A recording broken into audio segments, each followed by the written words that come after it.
He's alive? Let me just had to make back up. It is. All right. I'm refreshing, waiting for it to pop back up.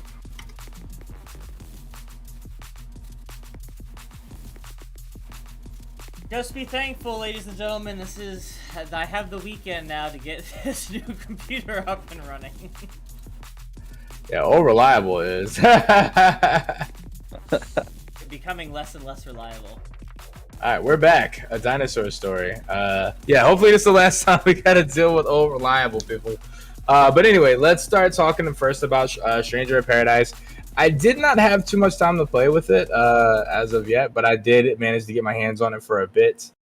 How do you guys? I mean, I guess I'll kick things off here.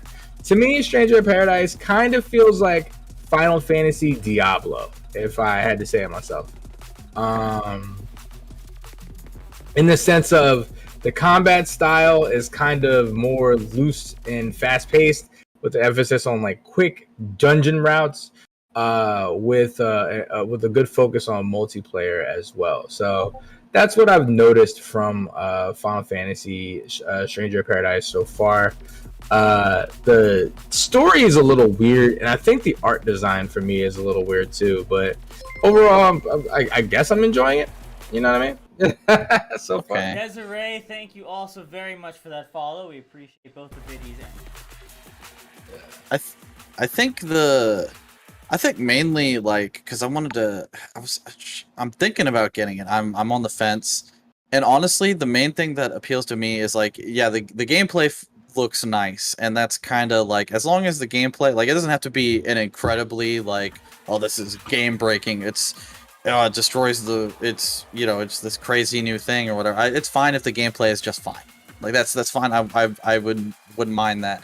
What I think is interesting about Stranger of Paradise is the way that they've written the story and the character dialogue, and like, it feels like a fever dream of like, there's this crazy fantasy universe that is all in believing itself that it is a fantasy universe, but then this main character is just like, is getting explained what's going on, and he says bullshit and puts Limp Bizkit on his phone and like walks away, and like, I don't know what it is about just how ridiculous, the ridiculousness of some of the story and the dialogue. That's what interests me about it, honestly, if I'm being for real.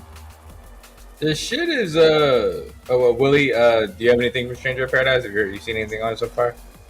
No, I was kind of just gonna probably go into the interview style on my part of just like picking your guys' brains about what you guys feel is the best, worst takeaways. I mean, it kind of sounds like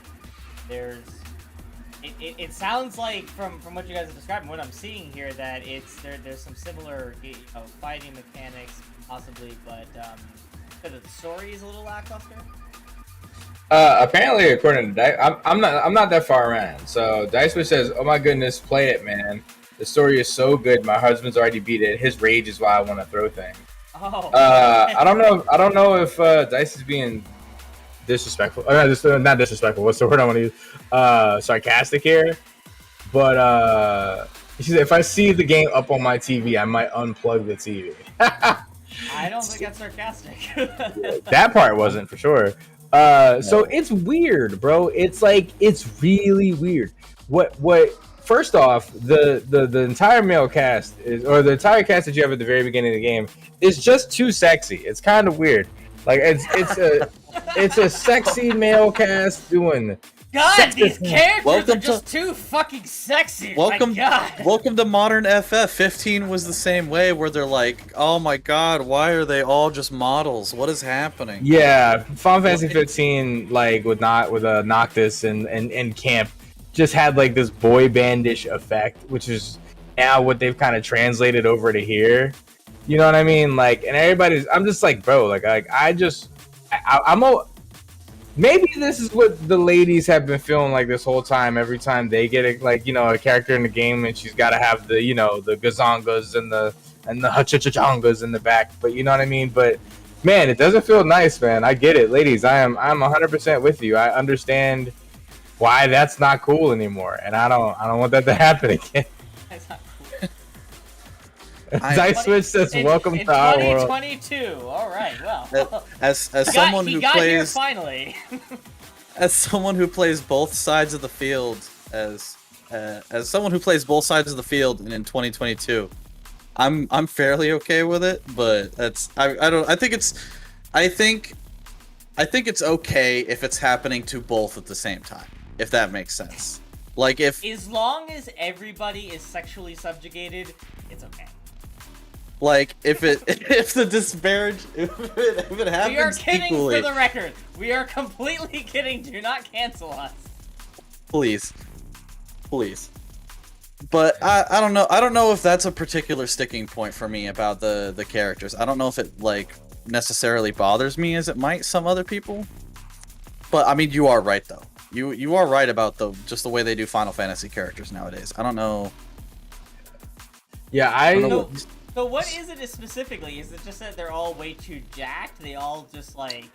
Alright, so you actually get 3, like, alright, so at the very beginning, and Dice saying there are female characters that are coming, but at the very beginning, you get 3 characters who don't know each other that meet up. You got, like, the skinny, like, boy band K-pop kind of guy, then you got, like, the medium, like, very just, like, rugged, sexy kind of guy. And then like you got the jacked like Izzy from an island, got my hair in a ponytail, and he's the scariest one. That's him on screen. He's just fucking way too pretty, and it's kind of weird. Can you go back? Can you go back to the tall dark skinned dude? Like if you can find him. No. Oh, yeah, with the ponytail. Here we go. Yeah. All right, there you go. So those are the 3, and like just look at like, come on, bro. I'm straight as a board, but hell, man, like this dude. Looking like some amazing. You know, it's amazing. I don't know if this is, but you can literally see the shirt is so skin tight, it's conforming to his V muscle. I know. It's Oh my dude, god. did they just like, hey, by the way, we're gonna take a couple of your like new Tekken characters and we're gonna steal them. We're gonna put them as like the main characters. It's so in this funny fighting that game. you said that. I was literally looking at the middle character. I was thinking, you know, it's kind of like they just took like fucking Street Fighter 5 or Tekken characters and just threw them in. Like they're so jacked right now. Yeah, it's this. They are. And Dice says, "I'm sorry, this is a Square Enix game that we're talking about. To be fair, 100% Dice. Like, to be fair, yeah, but yeah, that was the first thing I noticed. And then the story was just kind of weird, bro. Like there was like I feel like these characters kind of just knew what they were doing, but were never explained like kind of what they were doing, and they just went along with it. And they have this deep driving sense of purpose that we just really don't understand that they have. They're just like, I want to defeat everything, and I want to beat everyone. And then I'm like, bro, like calm the fuck down. And my favorite is how quick they're homies. That's the best. Oh my part, god, it's so fast. They're homies. It's like 30 seconds. They're like, you have the crystal too, and he's like, I don't know. All I know is I kill chaos. And they go, shit, I'm in for that. Fist bump, and they fist bump, and they're best friends for life now. Like that's fist just bump, what and it it's is. like all of a sudden a slow motion close up of their fists colliding, and it's just like friendship emerges. But like it like does like a super zoom, and you just see like their like hands touch, and like 2 beads of sweat come off their fists and just like join together to make 1 bead of sweat and drop down their chest, and it just works out perfect. I'm telling you, that's the vibes that this game is going for. I promise you, these guys are too sexy. I'm not letting that go. No, but I mean overall, like we're gonna have to see. Dice just keeps saying like you'll see. Okay, Dice, seriously, on the real deal, Holyfield here. Am I in for like some rational, solid explanations to the story that are actually well thought out and good, or am I in for some biggity bullshit? Like,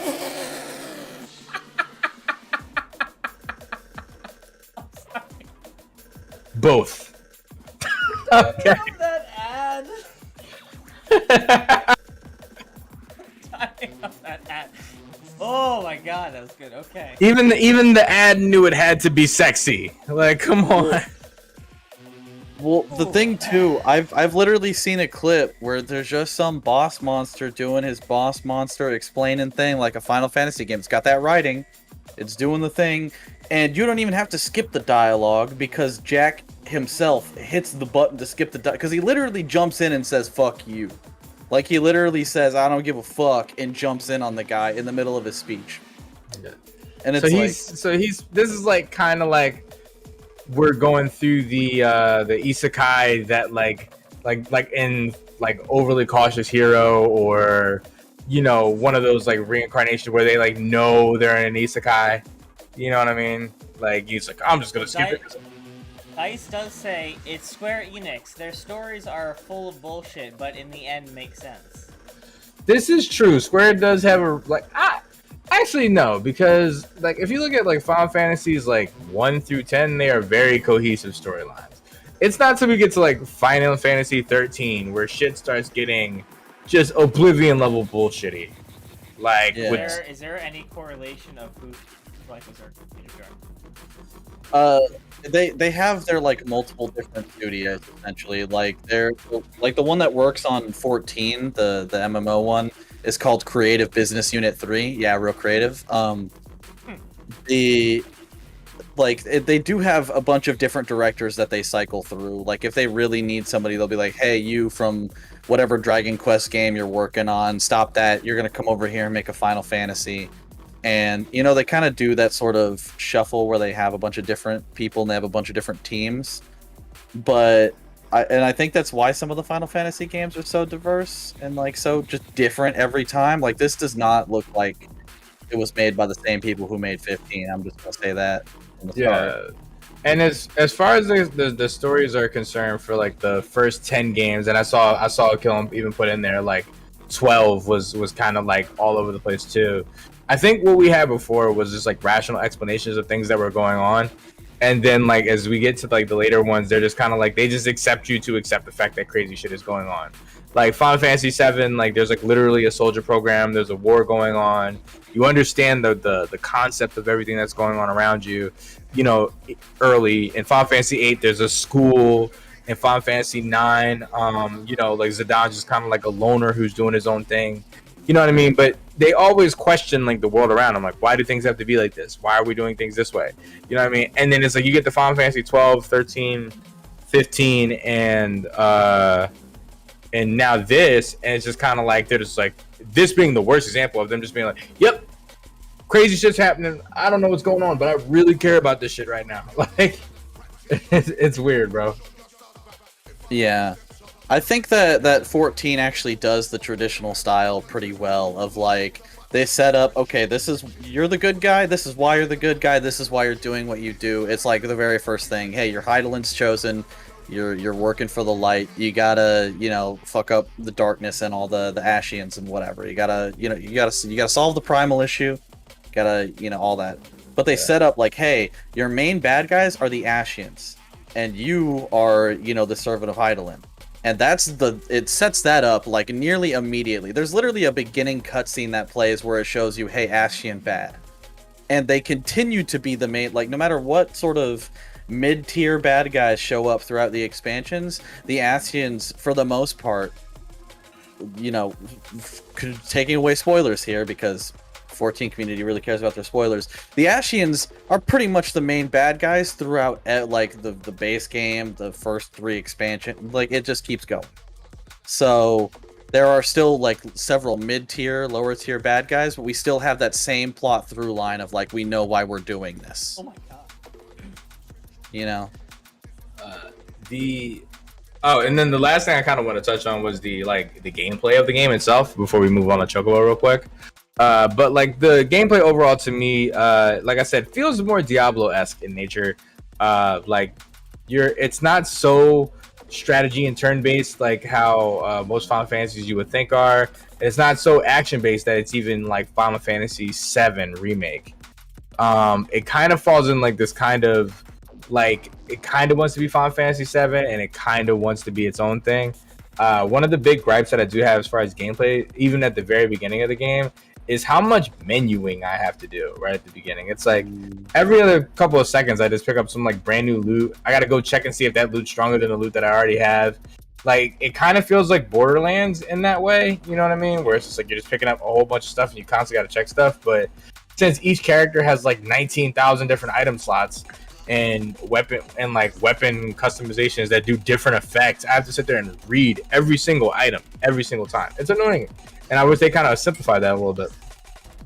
Oh, like like an auto equip kind of thing, you know, like in that are in some of the other like loot games, and like you could just walk up and it just walks up and tells you which stats are different and you choose to equip it or not, like that sort of system that they have in some of the other like looter games, you know.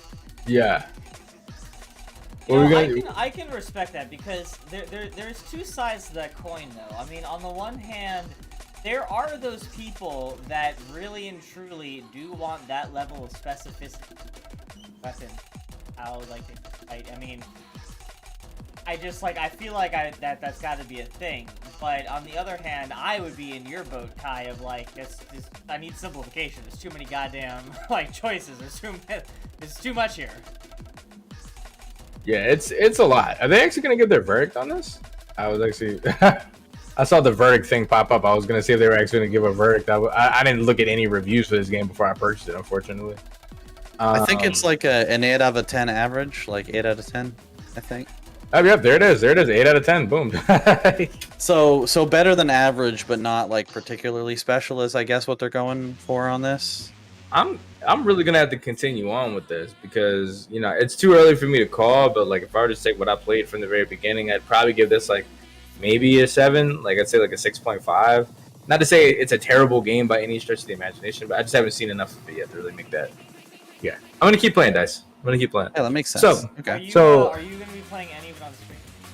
Yeah. Every Wednesday will be the specific day that I play that on my What's New Wednesdays, taking over for Sifu. But I'll also be playing it during random days throughout the week. Monday to 9 p.m. Central. All right. Anyway,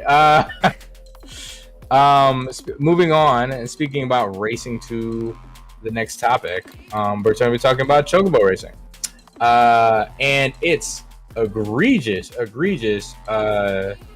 use of microtransactions, and this one actually kind of Chocobo GP. Yeah, Chocobo GP. This one really came as a shock to me that the microtransactions were so heavy in a kart racer of all things. It was like So just real quick, because I know I don't know a whole lot about it, but if you know enough, can we just like go over sort of what specifically is going on with it? Like I know that the microtransactions, but is there any like specificity to it of like why, like what it is and why they're doing it? I'm actually gonna pull them up now.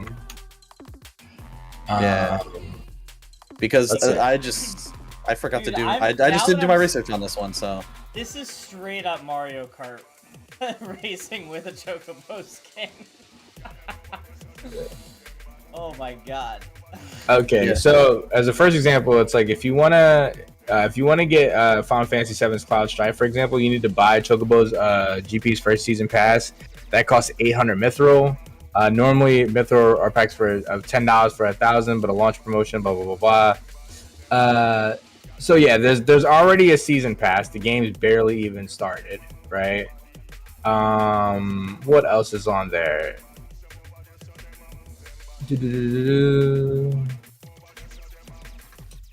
Doesn't look like I see too much. Oh, but there was some that already cost like 3,000, like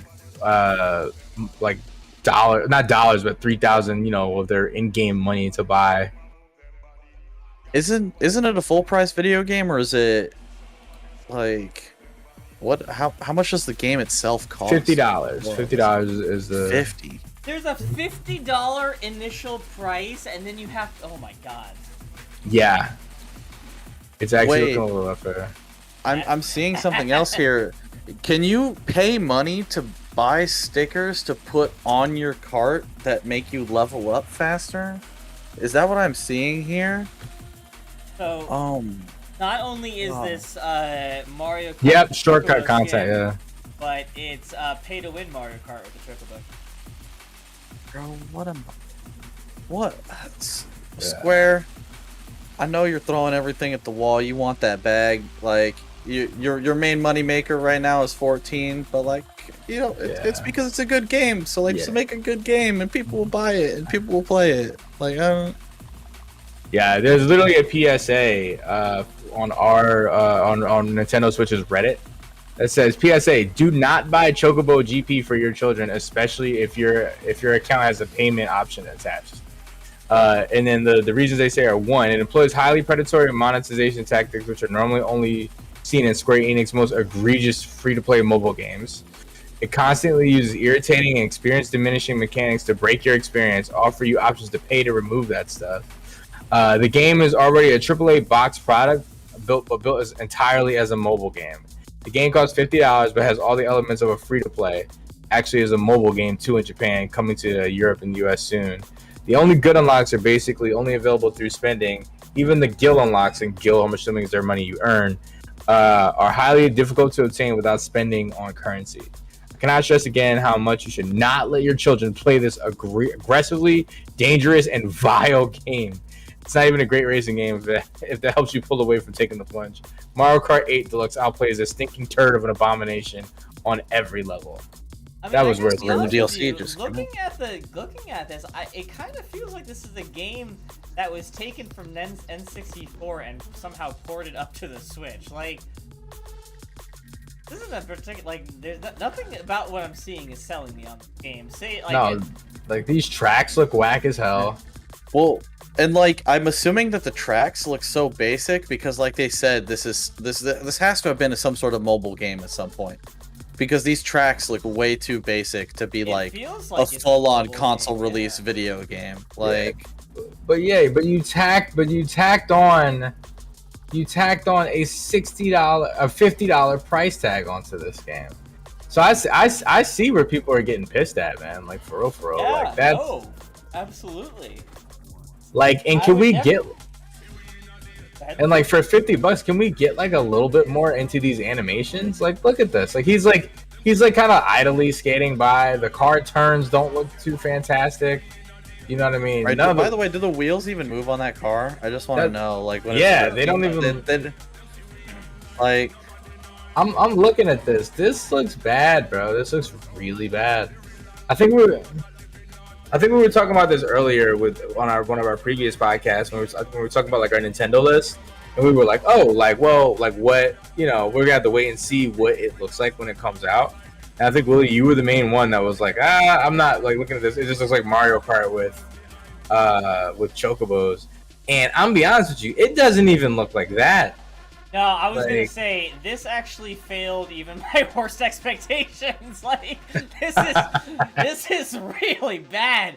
This looks so bad that I actually might end up loving it for how bad of a game it is. Yeah, this is odd, bro. This is like, the power-ups look very uninspired. Oh, yeah. You know what I mean? Like they don't even look very well done. Like, nothing looks animated well. I think one of the most important things you can have in a kart racer is good animations, because it has to look smooth. Yeah, because you're supposed to be traversing through these like fantastical worlds, and like they're just trying to basically sell you on the fact that you can drive a kart as Cloud Strife.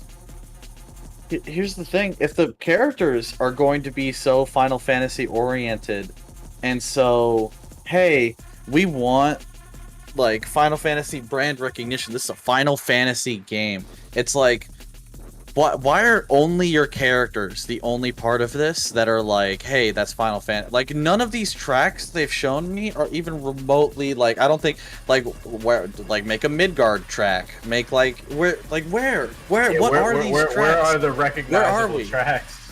What is this? This is like Lost Ark, but without Amazon's money to make it.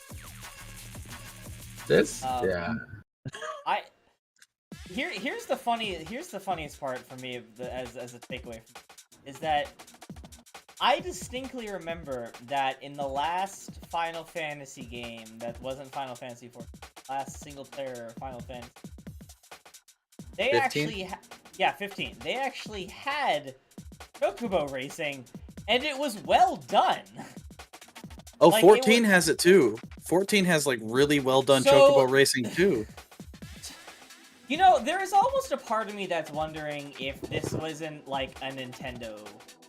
Like, this isn't Nintendo getting in the... Because, like, this is, like, shockingly bad. Yeah. You really know. Emotional. Somebody For beat me real. to the punch. For real, though. But, like, that's kind of why I'm saying, like, I almost wonder... Because I know that I had said this when we were looking at this beforehand and thinking, you know...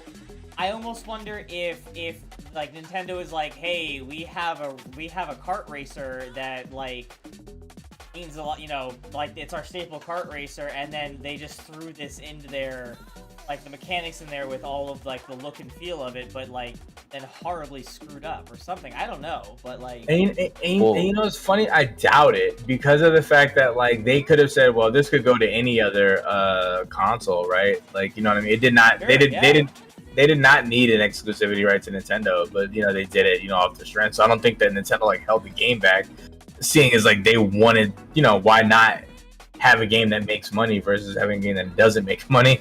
You know what I mean? Yeah, because they had to pay for those exclusivity rights for this game.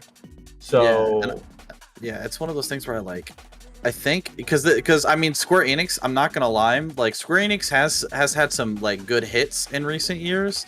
But Square Enix, when you look at their full track record of everything they make, they have a history of just fucking up. Like they just do.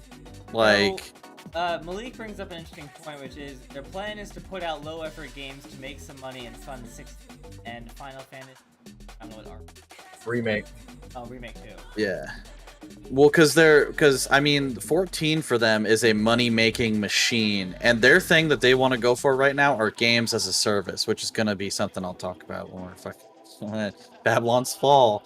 Hey. Yeah. I mean, we can just ultimately wrap up this being a Yeah. big old pile of stupid doo-doo garbage. I am gonna go ahead and this is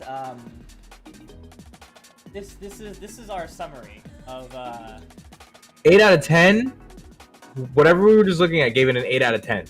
Wait, what?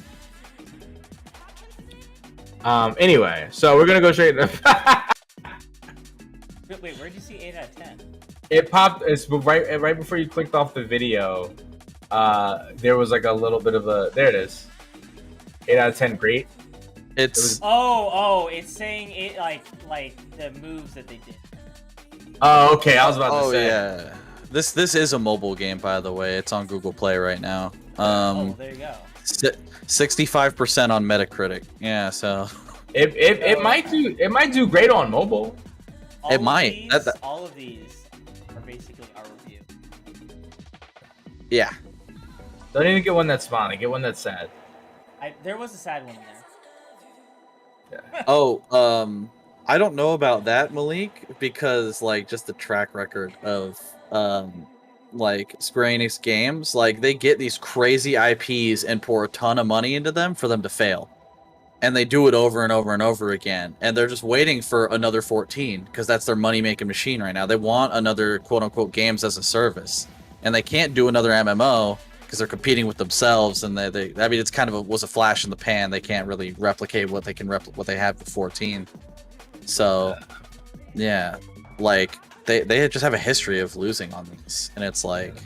But speaking of trying to find their new, IP, Babylon's Fall, man. You gotta let me. Not a well received game.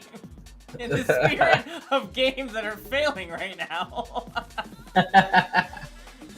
What do you guys think about Babylon's Fall? Sakes, Willie, because I'm not too familiar with this one. I don't know anything about this. All I know is that it has gotten panned reviews. Like it has been like shat upon. And so much so that Square Enix immediately was like, okay, yeah, we screwed up on this game. How do we make it better? Oh, yeah, that's one thing I do remember hearing. Like, so... you know that you screwed up when you're reaching out to your community asking for help. They're like, look, guys, we know it sucks. But we don't want it to suck, and we still want your money. So tell us what you want here.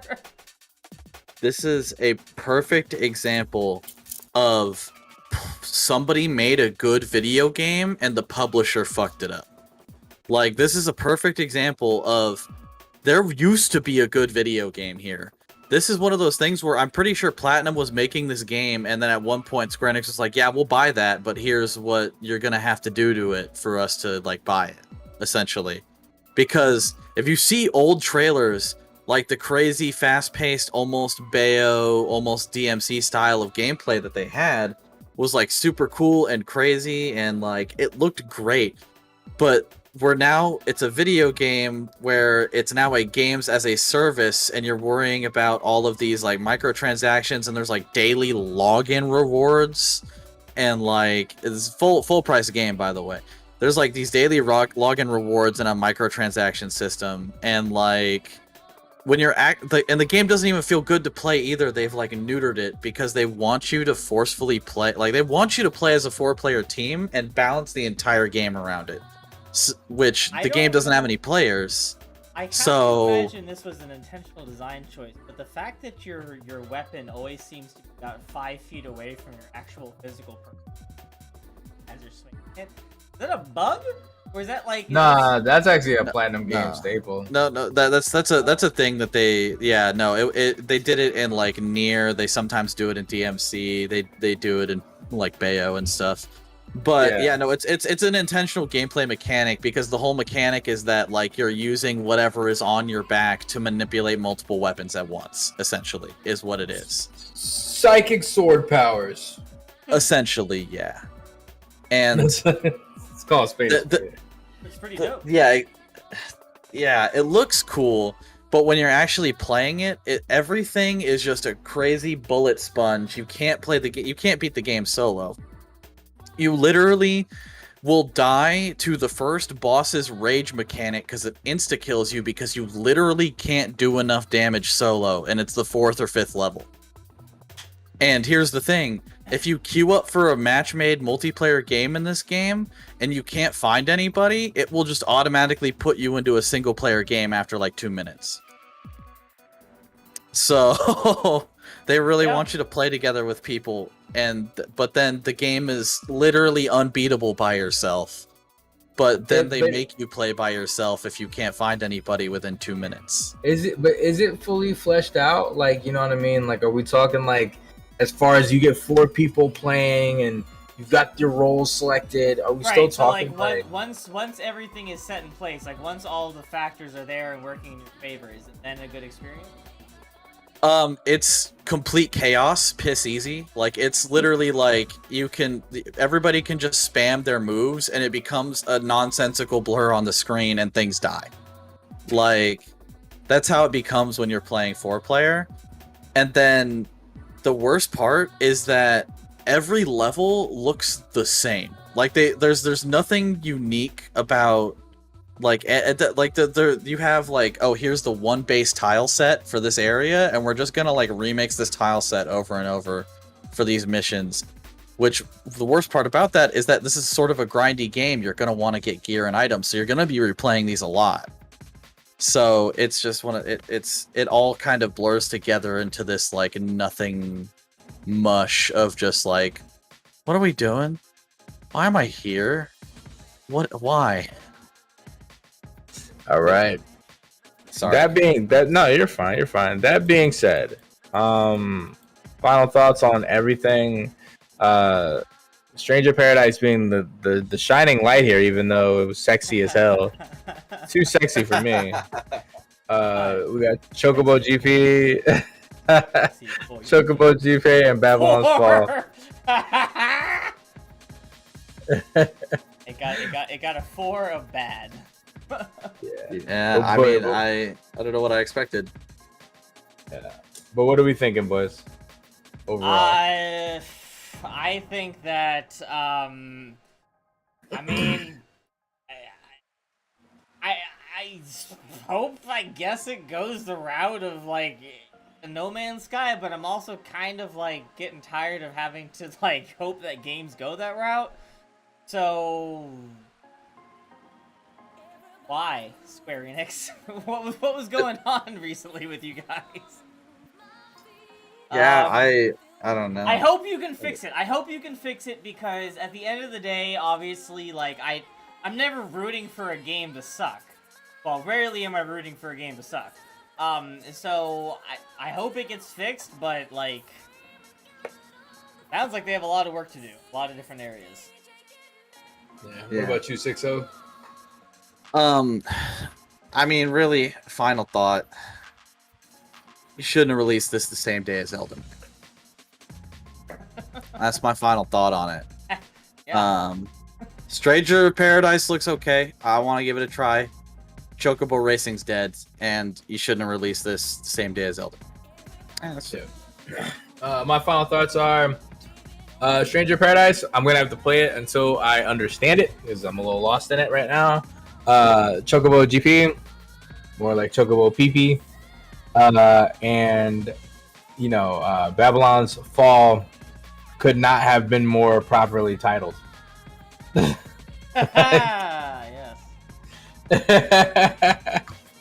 That being said, moving on. Malik, I hate you and how you name things. You just said China. It's okay. That's what I put to as our which China do we want to talk about? So I'll actually kick this one off. Which the China? This is actually something that I was kind of pulling for. There has been a lot of China news going on. I mean, as it always, but like specifically related to the world of gaming. And that includes everything from streaming to seizures of a lot of, not like physical seizures, but like seizing property of a lot of things in regards to recent regulations. So, for those of you who aren't aware, China outlawed Bitcoin mining. Still is happening in small pockets, but apparently, they recently just seized $3 million worth of AMD graphics that were intended to become Bitcoin mining graphics. Additionally, they seized 160... How many was it? Hold on. Was... basically a bunch of CPUs that this guy had 160 CPUs that were taped to this guy's body, and he was trying to walk through customs with it. And they noticed it, and they dubbed him the walking CPU. They noticed it because he was walking with such abnormally hunched over posture due to the weight of all the CPUs. Why did you load them so many? Oh man. And then the final bit, and this is the part where I actually this was kind of the real thing that I thought was interesting. It's not necessarily like huge in the sense of like something new, but it is a new crackdown, which is the Cyberspace Administration of China is introducing new regulations aimed at basically trying to get people off the internet. And it goes into streaming as well, and they're actually asking people the internet providers to include a youth mode, which monitors who they watch, how much they watch, and how much they spend on them. Is China just slowly becoming North Korea? I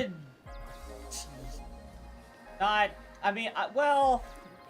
Not at a particularly fast pace. Not in the sense of censorship and government control, possibly yes. But in the sense of everything else, no. That North Korea also is... They're in a real bad shape. Yes. Yes, I mean, not just like obviously the government and like its treatment of the people, but like a lot of their different like agricultural, economics, healthcare, like a lot of their different like infrastructure systems are really, really bad shape. Yeah, they're starving, bro. Like, yeah, and like, yeah. He's put people on video who weren't starving to show that the rest of the country wasn't starving. That's a crazy, crazy thought process. To be clear though, that while I'm not advocating or speaking highly of this. There is literally a line here. It's a powerful educational tool, but it also opens up the door to illegal and bad information, quote unquote. This is from them, which minors are generally not well equipped to properly handle.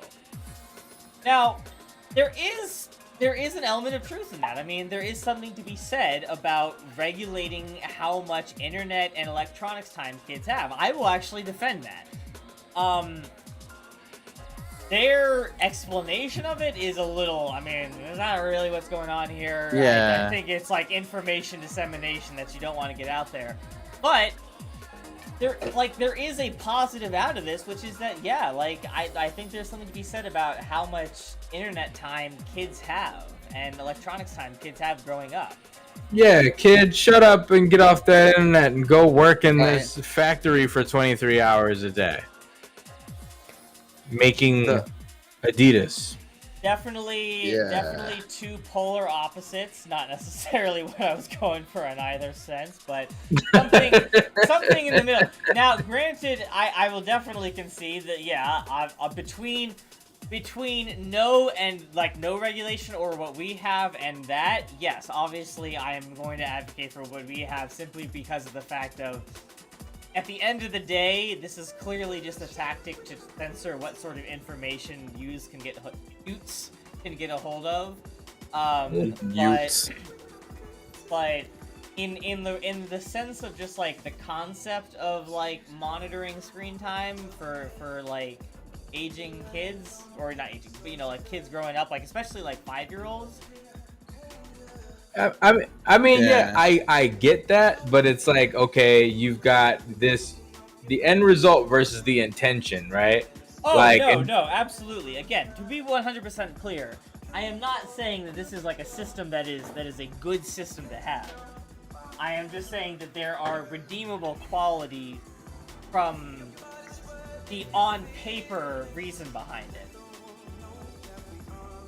I think, that's kind of why I like the way that we do. Well, I mean, it kind of sucks in some ways what happens in America, but I do like that it's kind of up to the parents, really. I think that's where my head is at with this whole thing, is that it's good.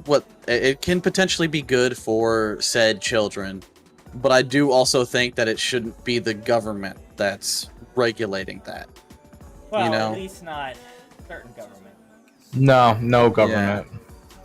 Yeah. I think it should be up to the parents on this one. I think it should be like you should take any one person can see, yes, but in terms of just like general regulation, I think that I just think that the parents you should just be more. You should just know more of what your kid is watching instead of handing them an iPad and going, yeah, here you go, dude. Like. Well, yeah, that's. But unfortunately, the problem is that, especially at least in this country, that's not exactly more of a tool to get the kid off of the parents' back as a monitor. Yeah, I mean, I think that we're in an age of just internet, over consumption, which is true. If you look at like just how much of your life is revolved around screens, that we all could use a little bit more separate screen time for sure. You know what I mean? Tuned for the triumvirate newspaper. Yeah, we're just completely gonna get rid of all of our stream-based entertainment options. But I think ultimately, like when we're looking at how China's going about it, it's like, yeah, there can be a good point made, but overall, like, you guys are still not doing it for the right reasons. I was watching a video that was talking about people who worked about 16 hours a day every day, only to like go home and go to sleep and just basically work 16 hours again, 6 days a week, basically. Like I said, they got 1 day off a week, and a lot of times that wasn't even true. Oh, and don't even forget the fact that there was a trend going around of people who were quitting their jobs to hashtag lay and relax, and that got immediately censored up by the government because they didn't want people to not work. Yeah. Willing with No Able says, "Wow, you got a handsome guy to replace Malik. Good choice, by the way." I know. I mean, Malik was really holding us back. You know, what I mean, I'm not gonna lie. Like this. I mean, I don't know if you guys know. This is kind of permanent. Watcher 6 is just here now. Yeah, and you can't get rid of me. I'm just here. Like, you're gonna turn your Discord on. It's gonna make a I'm lot here. of the ins and outs of several different parts of the Triumvirate a little bit more difficult, but no. Emotional damage. I mean, I'm sorry. Listen, Malik, I'm sorry you had to find out this way, bro. I really am. Careful. It's time to Queen Malik and 6, go. He said he was definitely the reason I took so long to get here. I was lying about having a job.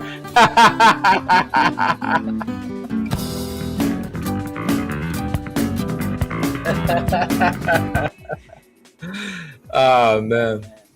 But China boys, China. Can we talk about the guy who had like 180 pounds of computer chips strapped to him, and like how the cops found him? Like, can you imagine this guy walking through like the airport?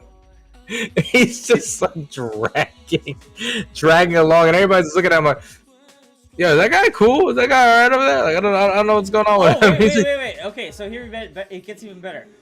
Smuggling 160 CPUs and 16 cell phones. Jesus body Christ! Via duct tape. Right? What if he was just like, yeah, but I'm the next gen quantum computing though. Like I'm the new android. I'm you know. At that Ask point, me a yeah, I would question. start beep booping. Once Beep he was boop, ask me a inspected, they question. found the CPUs and phones taped in strips around his wrists and calves. CPU was shown in a close-up as an Intel i5. Basically, it was a bunch of $100 Intels that ran about 50. Oh wow, yeah. Imagine the amount of word processing you could do with that. Right? It's getting juicy, yeah. By the way, if the CPUs were taped up like that, I don't know how you're getting those wherever you're getting those undamaged. Like, I don't know. Oh yeah, no, I mean, unless, well, he may have had, like, they may have all been in, like, you know, those really sharp, plastic, things just scratching up the body. I just imagine that, like, he would clearly have to shave his entire body before he did this entire process. He would need to, or else, like, whatever was taped or glued to him would be extremely painful. Yes, however, maybe he didn't to throw them off, thinking that exact thing that they were like. So he's just walking around the airport with little strips of tape constantly ripping off of him. and just like tufts of hair like shooting out. This is the big brains that we expected from the your Rocket League. You're gonna be a pro one day, bro. So like, you know, got that big brain to outsmart the cops on this one. The final thing that I Damn. The triple ban. Sorry. Wait, what happened? No, like there was a bot, and like it was like me and Malik were on at the same time. I banned him again. we fused on that. So the final thing, from bit of news that I want to come out is actually apparently China's Silicon Valley is shutting down for another week due to COVID-19. There's been another spike, and the companies that are affected. Now, granted, this is a week, so it's probably not going to be too huge, but the companies affected are Enolux and GIS, Foxconn, KingCore, Copoint, Yunsun Technology. Also is Tencent and Huawei, sorry.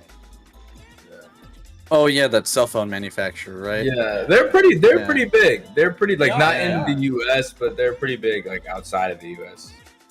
I mean, you Or some- can like get their phones in here. Have to buy it. Oh yeah, Graham had one. I remember Graham was like so hype about it. He was like, yo, check out this cool Huawei phone. I was like, gobbledygook, get that out of my face. No, but like kind of for real though. Also, I don't understand the concept of like the camera popping out. Well, actually, it kind of makes for a dope feature because it protects the camera, right? Like rather than your camera just being exposed. But that's why you put it under a nice thick layer of Gorilla Glass.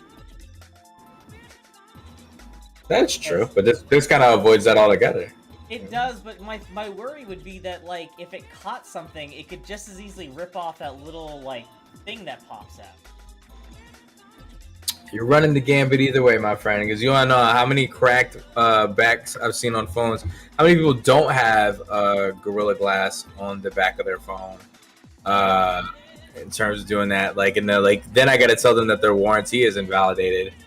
I don't worry about dropping it on the screen on this one. So, what do you got there? You got a flip? Yeah, I got a flip. Look at you, a little flip boy. Is that the Razer flip with the? No, it's the Samsung one. It's the Galaxy Flip. Yeah. Oh yeah. Side note: there was a recall on the Galaxy Fold. Ironically. Oh, which one? The Fold, the big one. Oh, the big one. Oh, okay. Like, I know we're not talking about that, but just fun facts. Anybody who has a Galaxy Fold needs to contact Samsung immediately to get their phone. Right. Their phone swapped out for an S22 Ultra. To all you fold. All of you people who walk around with a brick in their pocket. Fold on over to the Samsung. Buy yourself a new. Better. But China. So the wrestler or the country, or the product, or the dish, or the rapper, or the dish. Do you have any fine china in your house, Steve? Is there a rapper named China? Not a rapper. Sorry, who is it? Somebody with China with a Y, isn't there? It's a wrestler. It's a wrestler. Yeah. Yeah. But yeah, as far as them, like, I mean, it sucks for them that they're gonna be down for a week. I mean, glad it's only or maybe a couple of weeks. I'm glad it's a short amount of time. I hope everybody's safe. Keep in mind that COVID is still very real, even though a lot of places have lifted the mask mandate up. You know what I mean? Like, fuck that. Like, be careful out here. Exactly. Brick phones, woo! Ooh. Have a supporter in Dice. Brick phones. What, like we talking like bag phones, like with the big old receiver that like predates cell phones, or like what were you? Oh man, remember when your phone was on a wall and it had it had one of those like stretchy cables? Just boomer moment, or you mean landlines or line land? Were they called line lands? Oh, it's been forever. I don't know what they were called. Line lands. Okay. Heard. Anyway, so any final thoughts on the news coming out of Asia? China. My final thoughts: China. China do what China be, what China do.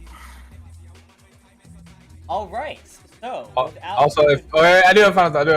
If you're gonna walk through the airport with 166 CPUs strapped to you, make sure you get some of the good old fashioned Nair and just start ripping everything off beforehand. Gotta be smooth as a baby's bottom. That is. Yeah, but not too much Nair. You get those chemical burns. Not fun either. So. It's just all right. Last but not least, speaking of ripping all the hair off your body, Hideo Kojima, everybody. Yes, that is something. It's a thing. Hideo Kojima got honored for Japan's highest award, for cultural award. Yeah, what is that? Oh yeah, for Japan's cultural award. He's only the second what is that, video game developer to, or he's only the second video game developer to receive that award. And of course, Hideo Kojima is an amazing person, but we also want to open this up for games being finally viewed as art. But let's start with a little bit of Kojima real quick, and what he has brought to us. I'll kick it off. Hideo Kojima is friggin' awesome, and has spent the better part of his life making some of my favorite games ever. And just has been an overall just amazing video game director who has put needless amounts of time into perfecting lore that has pissed off his company, has pissed off his viewership, has pissed off everybody, but like he doesn't compromise on his vision. So him getting this award is, like undoubtedly deserved. And but there's not too many directors I could think of that would beat him out for this. I mean, and we're talking like Shigeru Miyamoto doesn't have one, Tetsuya Nomura doesn't have one. You know what I mean? Like, there's a bunch of Japanese directors that could have gotten this award, but the fact that Kojima got it first lets me know that these people know a thing or two about art. And if anybody else take it off. Yeah, Kojima, I mean, just what a great human being, just in general too. Like, he's so wholesome sometimes, man. And he makes these incredible, what I would consider, when we're talking about like video games and the whole discussion of whether video games are art, I do think that some of Kojima's games are pretty high up there on the list as far as art and the subjectivity of art and the intentions of the creator. Like, as for a lot of video games, for a lot of companies, it's hard to find that director where their touch, their magic touch really shines through like a Kojima game does. And it tends to be these Japanese developers. I'm finding that like they tend to have some of the strongest lead producer roles or lead, whatever creative roles that have things like this shine through. And I do think that Kojima is definitely deserving. He looks like a kid in a candy store up there, man. You can tell he loves what he does. He makes games that we love because he also loves them when he makes them. So, it's a good on that guy. Good on that man. Silius Willius?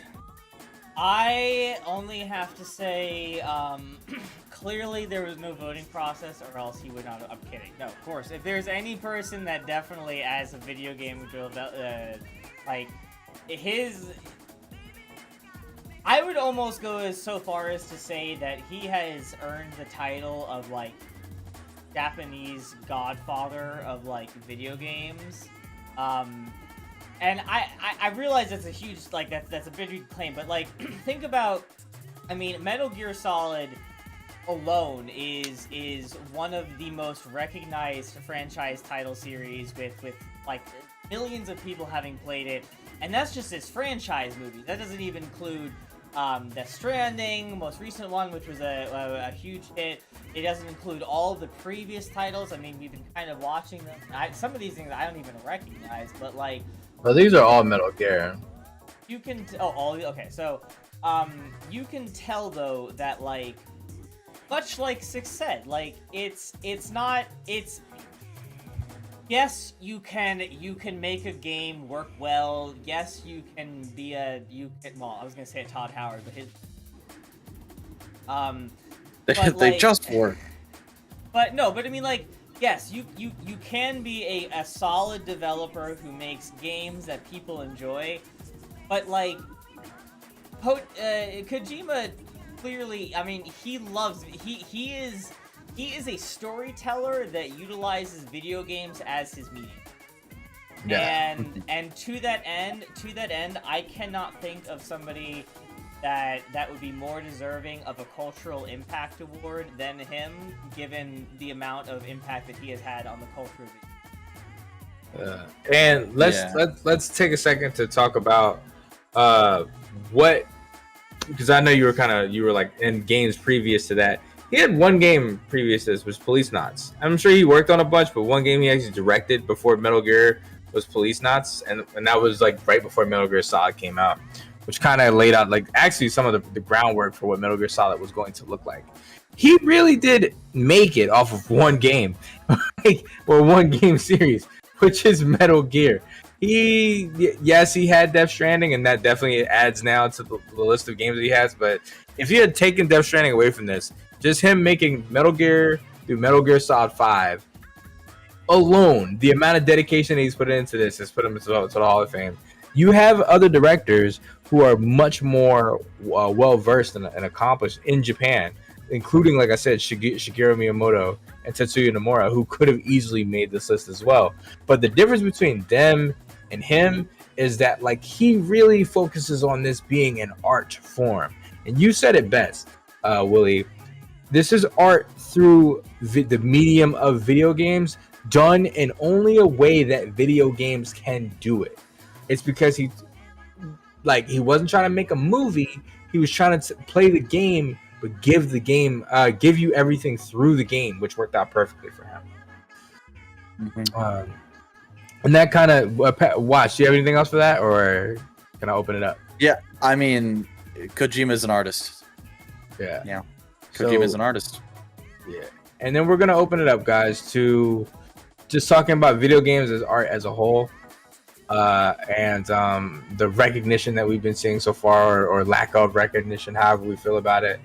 Six, we're gonna start off with you, man. Like, what do you think as far as video games being perceived as art? Are we here yet? So on and so forth. I think that we've been here for a while. I just don't know if we've been able to recognize it as fully as we have recently. I feel like there are games that have been art for a while. We're just finally in the phase where it's like your average dude who learns how to code and can make a video game can just, if he's really, really passionate about it, just come out and make what is essentially a work of art. And I think we're at that stage now. I think we're there. I think we've kind of almost been there for a while, but now that we're fully at the point to where really anybody can come out and if you put your mind to it, can make a game with a story like this and be just and you don't even have to worry about the money aspect of it, just being completely unrelenting in your vision and making the art that you want to make. I think we're there. I think that's where we're at. Amen. I'm seriously of the belief that we are, with games like, I look at specifically It Takes Two, the Nier series, the Metal Gear series. When we're talking about what I would consider avant-garde art, we are here as well. And they have redefined what it means to tell a story in general. And I think that's why these awards are so special right now, is just because of the fact that we have this new medium in which to tell a story that we love. I look at a game like Little Nightmares, and its art of storytelling with a bunch of non-verbal storytelling to get you through this game while still setting an ambiance and telling a beautiful story in horror is something that you can only get through the normalization of video games. Usually you cannot combine horror with heartfelt, right? Not effectively. You might be able to draw some sympathy every once in a while, but to actually be able to take these characters and feel sorry for them at the end of the day, while still being absolutely terrified of it, is just a sign of, how far we've come as art. And there'll always be the commercialization of video games, and there'll always be just the fun, kooky, wow, crazy factor of video games. But the fact that people recognize it is kind of beautiful, I think. Yeah. Yeah, and I mean, so I'm sort of, I'm actually on a little bit of a different tone. I think that there's actually two sides to this, and both sides are true, which is, I would say that within the gaming community, we are reaching or have reached that point where, like, visuals, you have the resources, like you have the actors, like with Norman Reedus, like you have all of the materials there to make these like just truly breathtaking stories. And like there have been out there, and like there's been history of them that like it's not like there's no examples of it whatsoever. But in terms of like it being seen as that, I would say that we are now really getting into that territory. I would say though that unfortunately, at least as far as I see it, in terms of like non-gaming community, I still think that there is work to be done to legitimize it as an art. Definitely. And I say that because while I would like it to be true, and I might be wrong about it, and you guys may feel differently about it. It's really fine. But I don't think that like if we took Hideo's situation and put it in America, like he was American, he would not be getting this award. Like there would be no recognition of his work. And so to that end, I think that again, like I just said, I think that outside of the gaming world, there is still this unfortunate stigma holding it back.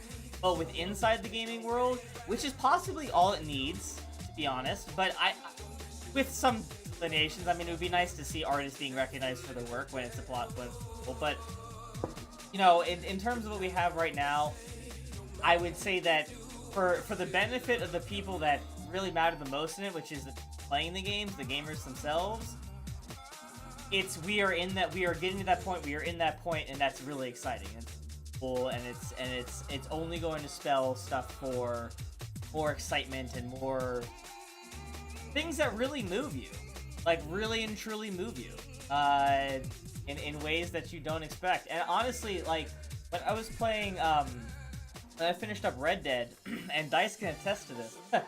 There was a moment where like the horse died, and like I came out of freaking nowhere, and boy howdy when I tell you that hit me deep. Like, and I was not expecting it at all, but it was such an amazing moment to me, because I was just like, it can touch you. It really, like, the storytelling has gotten to that point where we're there, but unfortunately I don't think everybody recognizes it. And you know, I agree with actually probably about 99% of what you said. And my only caveat is the idea that it's from the lack of recognition from, you know, the American audience that we don't see these awards and stuff coming through. I think it's really from a lack of focus on the director in the gaming sphere. Right, we don't really have like too many Kojimas in our midst as far as American like game developers and directors. We have the company itself. We have EA. We have, you know, 2K and 2K and all these other companies. But we don't really have like one of those people who's like, oh, this is the name that goes along with this, who makes this game great. You know, you are right. You are completely and totally correct. I would say that if there was one name that would kind of speak to it, though, it is Todd Howard. But ultimately, you are completely correct. Todd Howard is not Hideo. Yeah. And he doesn't have the same involvement in there probably as well. I mean, at least I'm guessing. Like, and here's the thing too, is more evidence of that is that right now I can probably like I have the Todd Howard and like I mean Randy Pitchford, you know, just random names that I can throw out there of like directors, whatever. But when I'm really thinking about it, it's like Kojima, Yoko Taro, Suda51, Swery, Yoshi P. Like these are all Japanese studio, like these are all from Japanese studios / development blocks. Like yeah. we're in we're in a way in America we're starting to like understand the role of a director, but I don't think we're really quite getting how important it is yet compared to Japan. In Japan, as far as like some of these companies go, the director is everything. Like, yes. Let me ask you a question. Do you think that, specifically looking at Hideo, right? So, because what you say brings up a very, very interesting point, which is that there also hasn't really been an opportunity for a director to arise in the way that Hideo has arisen, because a lot of it is tied to corporate money. And there is something that can be said about the same being true with Hideo. It's just that he made the ballsy decision to leave, and the community ultimately supported it. That's not to take away from anything, but what I am curious about is, do you think that his name would, at the risk of sounding like I'm taking away from his work, which I'm not, do you think that had the shit that went down with him and who was the studio that he was working?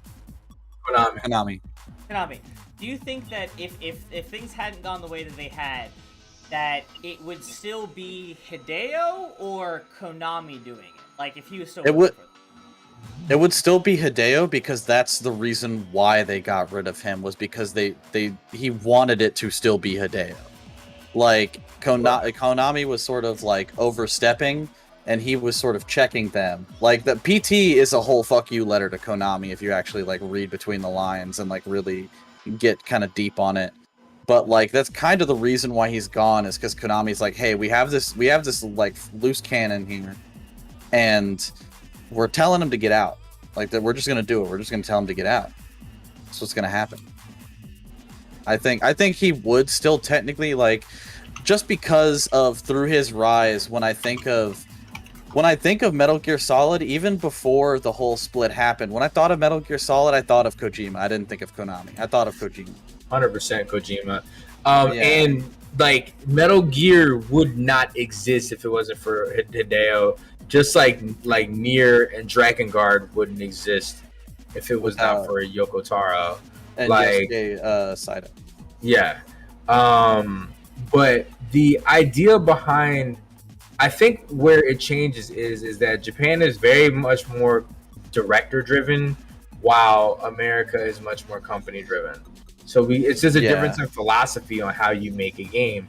You know, our directors are kind of more like, oh, I'm going to sit back and, you know, we're going to develop some stuff. We'll come up with some overviews, and we'll still put in a lot of work. But, you know, it's really a team effort, storyboarding, game, you know, stress testing, game design, whatever the case may be. Versus like when you're in those Japanese studios, those guys are doing everything.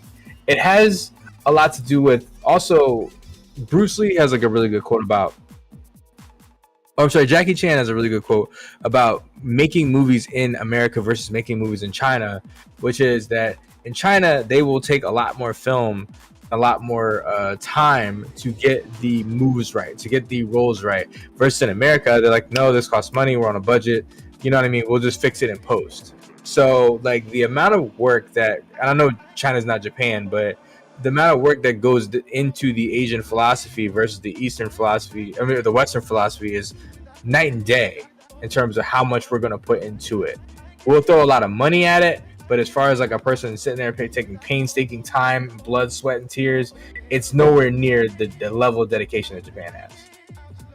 Yeah, and like you were saying, I do think that it also has to do with not to throw shade at the American video game industry, but here in America, we make games by committee.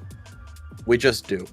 The director meets in a boardroom, and instead of going like, "Hey, I want the game to be like this," what? Yeah, good night, Dice. And instead of being like, "Hey, I want the game is going to be this way. What can you do to help me make the game be this way?" Like they do in Japan. Here, it's like, "Hey, we kind of have a vision for the game. We're gonna spitball here. Like, what do you think we should put in it? You know, like what do you think should go in this?" The director, the producer, not the producer, the producer above me and the publisher want these things. So how can we incorporate these things instead of like, it's a weird, like, I know that they still have this whole corporate structure in Japan and everything, but it just feels so much more here in America. Like, it just feels so much more done by committee than like when you hear about some of the behind the scenes, especially for something like FF14, where it's like Yoshi P ran that shit. He came in and he was like, all right, I'm going to literally I'm not micro, but like I'm literally going to manage every single individual thing that happens on this project because we're in deep shit and I need to fix it. Yeah. So you're gonna do this is show me what like you're gonna do this. This is your next project. You're gonna show me what you're gonna have after the next. How long do you think it'll take you to make this in a reasonable amount of time? Okay, And- well after that amount of time, I'm gonna ask you for that, and then I'm gonna give you your next project. And he did that for literally everybody on his team. Yeah, and Like- to kind of piggyback off that, and also this will be my final statement on the subject. Look no further than my man who did Super Smash Brothers. Why am I drawing a blank on his name right now? Sakurai. Yeah, Masahiro Sakurai. Masahiro Sakurai. Like how crazy that guy drove himself creating those 4 Smash Brothers games. Like he drove himself to a pit of depression making Super Smash Brothers Melee. I'm sorry. It's 5. Oh, It's 5 5. Smash. Yeah. I'm sorry. Yeah. Drove himself into a pit of depression making Melee and Brawl, and still managed to come back for Super Smash Bros. 4 and Super Smash Bros. Ultimate and knock it out of the park every single time, including doing majority of the game testing himself in order to figure out what was going on. Like, you know, the dedication to the Japanese team, you know what I mean, is wild, bro. And that's pretty much it. But as far as video games being considered art, hell yeah, man. Kojima deserves it. More developers deserve it. I think in America we need to start focusing on more director-led things. Get somebody with a freaking vision to make a game, not a company with an idea. You know what I mean? Amen. Nix, what are your final thoughts on this? Yep, I agree with the same. I agree with the same stuff. Yeah, it's video games are art. We're getting our way there. America really needs to work on it, and I do think that we're starting to, especially with the indie scene. I think the indie scene is very director driven. People know like directors for all the indie games. Like it's like, oh yeah, I know that guy made this. Especially, I think it kind of started with Toby Fox. So yeah, I think we're getting there. We just need to push a little harder. Yeah, I will say that pretty much it's just gonna be echoing what Six and Kai said. I mean, first of all, congratulations again, Hideo. Kind of. But congratulations, and yeah, I mean, hopefully we'll see more exciting stuff from him as time goes on. And I agree also that I would like to see. Not in the competing like nationality sense, but like I'd like to see like the United States do something like that. I'd like to see like some cool like director like go out there, and you could argue that Chris what's his face is kind of doing it with oh shit, what's it called? Star Citizen, but it's not nearly the same thing. Like I'm talking like I want a director who's got like a. We'll tell this story. If we only get the budget to tell the story, or however much we can in one game, so be it. But if we can tell it in 10 expanding games, let's do it. I want to see that happen. As a side note, I do think that one director that's kind of close is the It Takes Two guy, the fuck the Oscars guy. I think that he's pretty close to being one of them up there. I do think he's Yeah, working that's on what I was wondering. I brought it up. I wouldn't disagree on that one at all. And hopefully you can actually make some more cool stuff to come out of that. On that note, yeah, I'm gonna say on that note, I think we have another fantastic podcast down the old hatch. Hopefully everybody enjoyed the content for tonight. I know we enjoyed it. A special shout out to Watch06 once again for coming on and just you've been a welcomed addition to the team, brother, and we appreciate you. Absolutely. Appreciate y'all having on me. that note, Watch06, would you like to give your little outro, take a little sign off? Yeah, so I'm Watch06. I'm on you'll find me on twitch.tv/Watch06. It's spelled SICKS because somebody else has the SIX. Yeah. So I'm on Twitch. I'm on Instagram. I'm not on it a whole lot. But I'm here to stream. I'm hanging out with my buddies. Thank you for letting me on. Just hanging out with the nobodies nowhere, and we're just chilling. Got it. 2 shout outs, baby. Oh right. man. Hi. Yeah, yo, it's your boy, the highest flies, the guys, the Kais of all time. It's, Mr. High Fly Guy Kai himself. Want to say a special shout out to everybody who came through today. Dice Switch, Kill 'Em Slowly, D-Man, Willing But No Able, Clowns. Who was our first time chatter?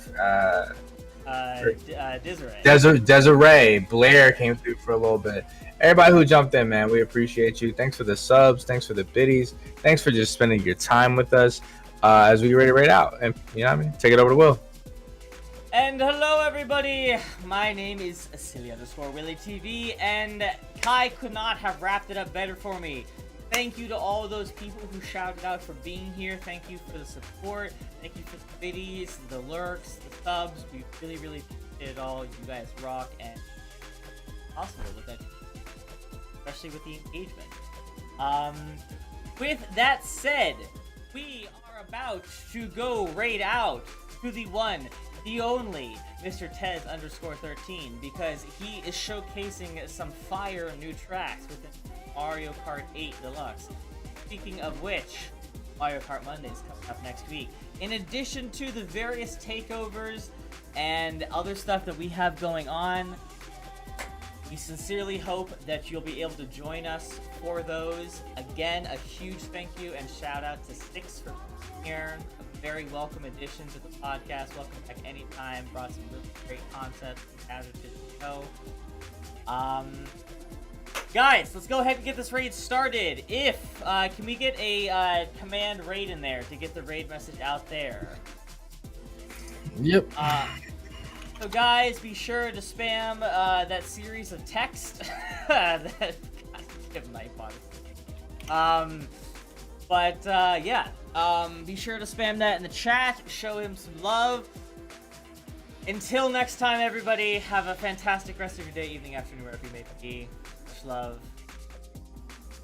Peace. Bye-bye! Alright, well, he knows we're coming.